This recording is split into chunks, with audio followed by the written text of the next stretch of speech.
damai sejahtera versus disharmoni. Dan sementara mereka bercakap-cakap tentang hal itu, Yesus tiba-tiba berdiri di tengah-tengah mereka dan berkata kepada mereka, "Damai sejahtera bagi kamu." Lukas 24 ayat 36.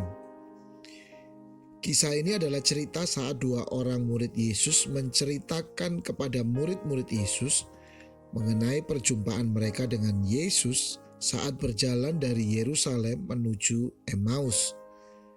Di tengah-tengah percakapan tentang cerita kebangkitan Yesus yang tentunya syarat emosi, kebingungan, keraguan, itulah tiba-tiba Yesus hadir.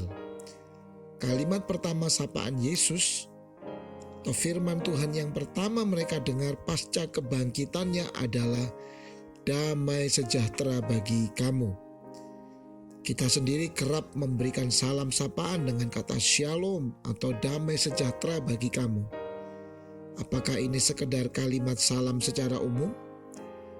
Sama saat Yesus pertama kali datang lewat kelahirannya di Bethlehem, maka para gembala-gembala di padang juga melihat dan memperdengarkan puji-pujian para malaikat Allah yang berisi pesan berkat bagi seluruh bumi, yaitu kemuliaan bagi Allah di tempat yang maha tinggi dan damai sejahtera di bumi di antara manusia yang berkenan kepadanya.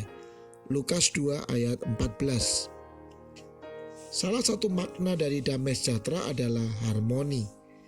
Kata harmoni dalam konteks musikal atau orkestra bermakna sebuah fungsi dalam posisi masing-masing.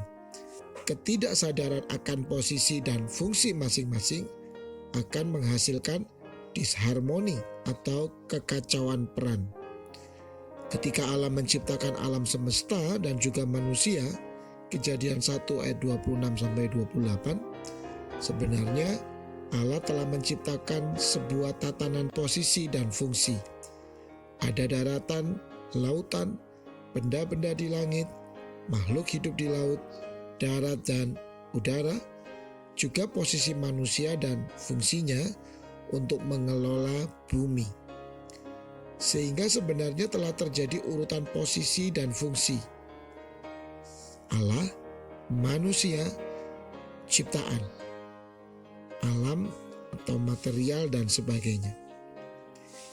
Jika melihat kondisi urutan posisi tersebut, maka kita sebagai manusia punya peran utama melayani, hormat, tunduk kepada Allah, dan kita mengelola atas alam ini. Tapi dosa telah mencoba merusak tatanan ini atau disharmoni. Dosa membuat manusia justru menyembah ciptaan atau material, alam, bahkan manusia lain, dan menjadikan Allah sebagai prioritas ketiga. Itu juga yang ditawarkan iblis saat mencobai Yesus yang ketiga di padang gurun. Lewat karya kematiannya, Yesus telah membalikkan kembali keadaan. Ketaatannya kepada Bapa di atas segalanya menjadikan Allah sebagai prioritas pertama manusia dan bukan alam atau material.